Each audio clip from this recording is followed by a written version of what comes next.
Hey, boys and girls, Doug Giles here. It's Warriors Rich. And Wildmen. What's up, Doug? Hey, strong sons and daughters are not born, they're trained through example. That would be you, Dad, in particular. And why me? Why not my mama? Why not my wife?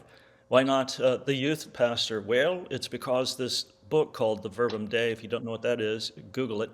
It says in Ephesians 6, verse 4, that the father is to bring up the children in the discipline and admonition of the Lord. So that's one of the reasons why.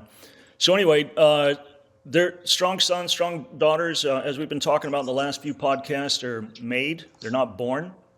And that comes, Rich, as we've talked about, through training, through example, discipline, uncomfortable truth. And so that's what we've been yodeling about in the last few podcasts. We're at point number 7. This comes from the Success Habits. Let me jump in there real quick. If you are Jump getting in, bro. good stuff from this podcast and you jumped in, go back and listen to the other ones. I mean, they're obviously Absolutely. in order, but there's no order to the concepts as much as it is in order to keep order. So go back and listen to the other ones. Really good information. Go ahead, Doug. Yeah, man. And I would add to that, scrabble together a bunch of young moms and dads. And, when the kids are conked out, watch it, talk about it, because this is real, folks. And it's not a derivative of Rich and Doug's wisdom. This guy's just glammed on to eternal verities that are in this unread book called the Bible. And I'd recommend, paying close attention and operating thereby. So point number 7 in the Success Habits, and again, give them a follow over on Instagram, is comfort too early creates rich fragility. Oh my God. Well, it's interesting because so many parents are focused on having happy kids. But if your goal is to have happy kids, you're going to fail in training future adults. What we should be doing is looking at the future saying, what is my goal? And train your kids to reach that goal. That's why God has given you stewardship of them. You don't even own them. They're on loan from God. So you need to equip them and get them ready, not make sure they have a happy childhood. You don't have to Yeah, and it's kind find of a way to make your kids happy. That's what they do from the time they wake up till they go to bed. right. They look for ways to make themselves happy. So don't get in there and I got to take them to this and do that, and I have to this every little, and then the iPad and the iPhone, and then every little. You're raising weak kids. You know what? Too much comfort, too early, fragile kids, fragile adults. Yeah, and I was going to say that, not only are, the helicopter parents making life too damn comfortable, the parents themselves, they want comfort over duty. There's a scripture in Ephesians 4 in the Peterson's translation where Eugene does this masterful rendering, and he's just talking about all these abysmal qualities of apostate Christians. And it says that they're addicted to fun and they're allergic to godly duty. Boom. Mm. Again, that's not something that just the parents are letting their rebellious, demon-possessed kids pursue, but that's the majority of the parents nowadays, and in our comfort over duty American milieu, and that makes again people fragile when the uncomfortable comes. And here's something that mom and dad really need to understand. You might be comforted right now, but the uncomfortable is coming, you know? Everybody gets a storm, according to Jesus in his first podcast. And so this whole pursuit of likes and comfort and everything's warm and fuzzy, that's a frickin' fairy tale this side of the judgment seat, you know? I had this guy once, Rich, right after Facebook destroyed our hugely successful company. And this was this was in 2019. And so he comes up to me, texts the guy, walks up to me. He goes, "That's a sad story." He said, "My life is pretty blessed. We're really blessed. We've got multiple businesses, and but sad story. I'm ashamed to hear that." And he was just condescending, man. Perfect Texas condescension. And I was like, "All right, thanks, that's all." And anyway, then this thing Rich was unleashed upon the planet. It was called COVID-19. And within, I think, 6 months, all of his businesses, which were flourishing in the service industry, poof, gone. And bro, he barely made it out with his life and his sanity. Because again, when you get comfortable, when you get fat and sassy, you get fragile. Hmm. And so not only does it apply, don't make your kids these wilting daisies, but mom and dad, don't frickin', Jones for that. If the comfort comes, if the prosperity comes, like Paul said, c'est la vie, great. If jail comes, if persecution comes, Paul said, rejoice in the Lord always. And again, I say rejoice. He wasn't fragile. He didn't say comforts of the devil. But it will make you soft. And Moses said in Deuteronomy chapter 8, when you get into the promised land, when you get fat and happy, when you get in the big middle of what I have procured for you in Canaan, watch your ass, because that's when fragility comes. That's when idolatry comes. That's when the Yep. divided takes place. So, Well, and then what you're doing is you're protecting your children from life and from God. And God uses life to form their character and to make them strong. So you're protecting them from the things that God has for them. I went to, believe it or not, I went to a child teen raising seminar at this camp. I took Luke to when he was like 12 or something. And the guy showed me this pattern. I never forgot it. He said, a man grows up with nothing in a hard life, and then through grinding and hard work and character and discipline, he builds a successful business, and he buys a big house, and he raises his kids and protects them from everything that made him who he is. And when I right. saw that, I thought, man, I needed to hear that 18 years ago. My kids are already growing up. I missed it. Too many parents do that. They say, I want to give my kids what I never had. And I heard a wise quote that says, you should desire to teach them what you wish you would have known instead of giving them what you never had. And so I remember when I was hiking with the boys, Annie and I decided to take the three boys when they were teenagers one summer and go hiking all over Arizona. And then we went up into Utah, and we wanted them off their phones, off the games, outside. And we were hiking. But I tried to factor in, if I could find a waterfall in places, we'd hike to a waterfall so they could jump in and swim and they'd be happy, and they loved it. And it was hard for them, and I remember I told one of the boys, I said, get out of bed. And so I said, and I mean right now. It was like 4 a.m. So he got up. And then I went in there and he was all dressed, laying back in his bed. I said, what are you doing? He said, I'm already ready. I said, bro, you're a man. When I said get up, I mean we're done with the bed. We're finished with it until tonight. Don't touch it again. He didn't know it that I saw him, but as he walked by, he gave me a sideways glance. And I waited till we were all in the truck driving at like 4:30 in the morning to go this long drive and then go hiking. And I said, hey, by the way, I noticed that look you gave me this morning as you walked by me. I said, don't you ever look at me like that again. I said, you ever look at me like that again, I'm going to stomp your ass in the ground. And I said, and there's nobody this side of Jesus is going to stop it from happening. And everyone was quiet. And I said, no, you can be sad. And then you need to acknowledge it and change your mind. And you're not going to ruin my day. And you're not going to ruin everybody else's day. Get over it. Don't do it again. Do you understand? Yes. Tell me you understand. I understand. I said, don't start getting all moody. I'm not putting up with it. Okay. I said, are you excited to go to the waterfall? Yes. So when I tell you to get up, don't touch the bed again. I also taught them when they were in high school and they didn't want to get up for school. They got told one time after that, Doug, they got baptized with a pitcher of ice water. One of them got it twice. One of the other ones got it once, and they never did it again, because I'd literally walk in and fill it up and walk and pour it all over them Right. and then make them clean up the mess. And I don't care. People are like, well, that's weak. Guess what? They have jobs where they have to wake up early. I can't teach them that when they're 20. They have to learn it when they're teenagers. And people think that's harsh. It's not harsh. No, It's it it's ain't. training you for Tell what you life what, is going to do. When I worked testing weapons for the military for a contractor. Doug, we had to get up early. Test started at 7 a.m. and it's 45 minutes away. You have to be there 2 hours early. You have to be there at 5. You're up at 3:30. 95% of the people that got fired there got fired for being late. One person can hold up a test that can cost over $200,000 a day because you can't get out of bed. At least 90% of the people were fired because they couldn't be on time. You have I to tell you what, strengthen these kids. yeah, I tell you what's mean is not Rich pouring a pitcher of cold ass water on some groggy kid who's not listening. I tell you what's mean.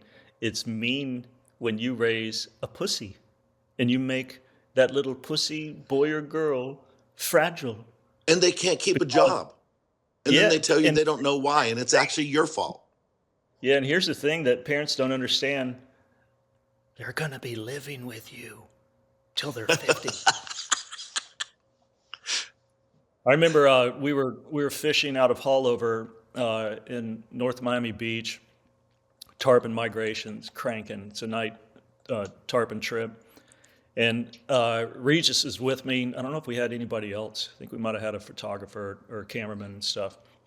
And boom, she hooks up to which we've later measured a nearly 8 foot tarpon, just a Whoa. monster.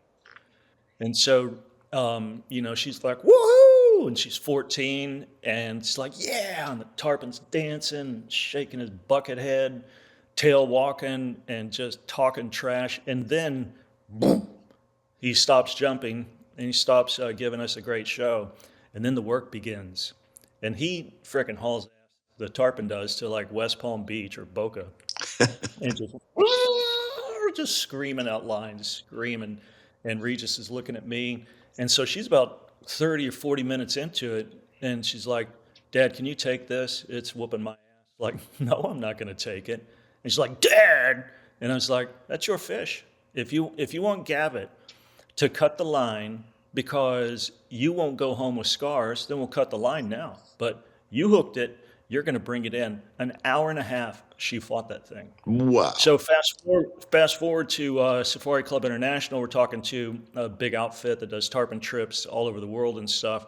And Regis brings up, shows the pic of the tarpon that she caught, and they're like, "Holy smokes, that's a big silver king."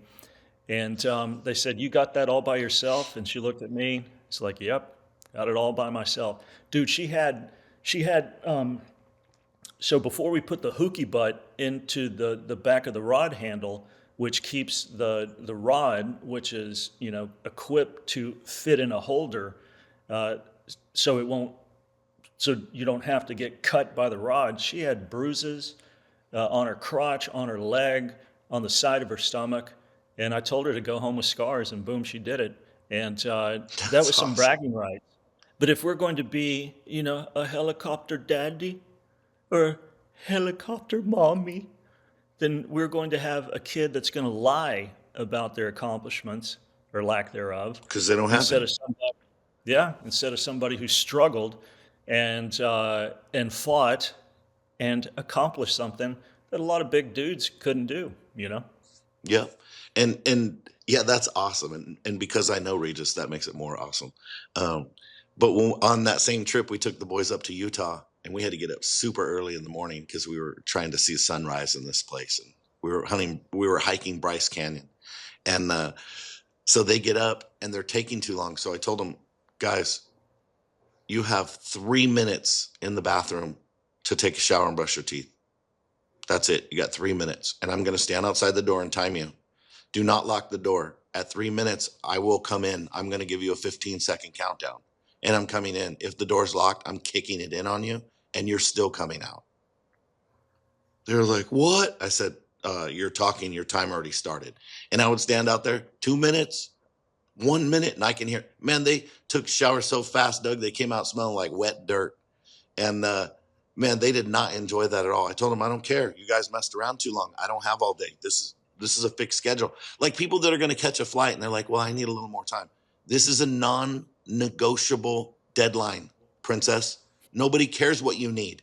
This is when the plane leaves, right? So the next day, Doug, not kidding, one day, next day I got up in the morning and they were sitting at the table when I got up eating cereal. They had already got up and taken showers and got ready because nobody wanted 3 minutes in the bathroom. So they got up earlier and got ready. They actually had the truck loaded. And you remember Lesson when I was learned. hunting with the boys and then we were hiking and you weren't there on that day, but we were up in the mountains tracking that crooked axis buck I shot. And it was late in the night. It was like 9 o'clock at night. And the boys were like, I'm Dad, hungry. we're hungry. Well, what about those energy bars? Well, I don't have them. You didn't bring them. I said, I'm not your mom. I don't bring your stuff. So Right. all night I said, no complaining. Don't want to hear it. Next day I got up. They were showered, ready. They had my gear loaded and ready to go. And they had food. They had water. They had everything they needed. It was weird. It was almost like they went, hey, I'm a man. I need to be responsible for myself if I want to have Yeah. what I need. Train your kids to be strong. Stop training them to be happy. If you are, then you're failing your children. You want them to be successful, independent adults. Yeah, you want them to have this thing called strength when tough time comes. And again, Yep. that starts way early. And so Hannah just sent me a video of Hamish getting his orange belt. I think it's an orange belt. Yeah, I saw that. Yeah, and so he's currently 10, turns 11 in April, and he's been training. He's been struggling with world class Gracie Valenti Brothers Academy there in Miami, Rich, for 9 years, grappling 9 years. Tell me that kind of wrestling, that kind of grappling, that kind of struggle. I mean, think he could be There's sitting, tears in that, bro. Those are silent and hidden tears. bro, 9 years. He's going to be 11. He's been training 9 years. He could be, some frickin' paunch gut, got more chins than a Chinese phone book, fat little kid staring in his iPad, I want candy, that kind of stuff. And man, I was just like, boom, go Hamish. And we were just with them and just so proud. I mean, all those guys, Daphne's been training for 7 years. Amos, he's 4.5. He's been training, I think, since he, became ambulatory. And again, it's the struggle aspect. It's the rough shit that the parents listen. You omit struggle, then you are going to you're going to make a liberal. You're going to make Hmm. some cultural Marxist who's going to envy and want what people who have struggled and busted their ass for, and they're going to sit on the sidelines of life in a little cement pond of jealousy and envy instead of the stuff of greatness. And that comes again not through comfort, man. It comes through struggle, comes through pain, comes through discipline. And it sounds like it sucks and it's unappealing to our gelatinous pink flesh, but that's what yields greatness in the kingdom and on this side of, again, the great white throne. So, Yep. And you know what I think is important? One of the biggest changes I would have made raising my kids. I just read this quote recently, and I would have made this change.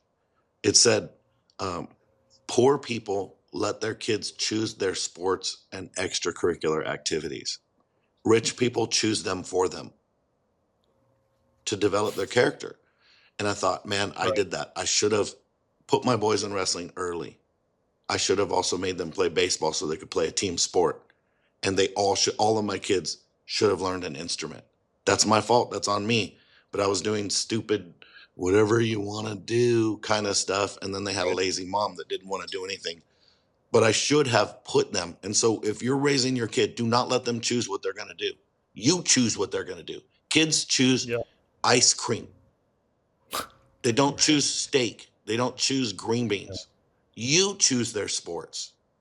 You can let them do Yeah. other sports. You choose their foundational sports, and you choose to either have them develop a skill in an instrument and become proficient in an instrument. I wish I would have. My mom put me on piano lessons. I sucked because I didn't want to do it. All I wanted to do is play baseball.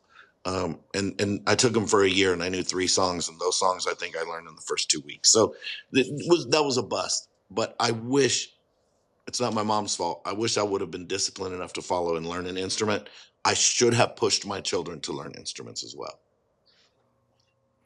Yeah, my parents gave me a guitar when I was in second grade, And I think God was like, dude, you're not going to be a musician because if you ever get into that realm, you're going to be irredeemable and probably dead by 27, like Jim Morrison or something. But I did learn "Smoke on the Water." There you Bow, go. bow, Well, bow, you're bow, good bow, enough. bow, bow, bow, bow, bow, bow.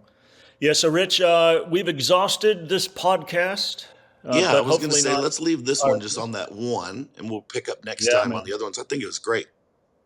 Yeah, yeah, it's a doozy. So parents, don't comfort your little child, your little child, man. Shape his ass or hers. Make them not fragile, make them hardy. You know, there's a scripture, Rich, and I'll shut up after this. In Naaman 3:13, in the Peterson translation, the Message, God rebukes Israel and he says, "Face it, your warriors are weak. Don't let that be Bro. said about your sons. Don't let that be said about your daughters. Face it, your children are weak." And when he said your warriors are weak, he allowed the enemy to come and beat the shiitake mushrooms out of Israel just because they made their warriors fragile. Yep, it's time to raise up awesome warriors and wild men and wild women for God. We need to raise them up so that they're getting it.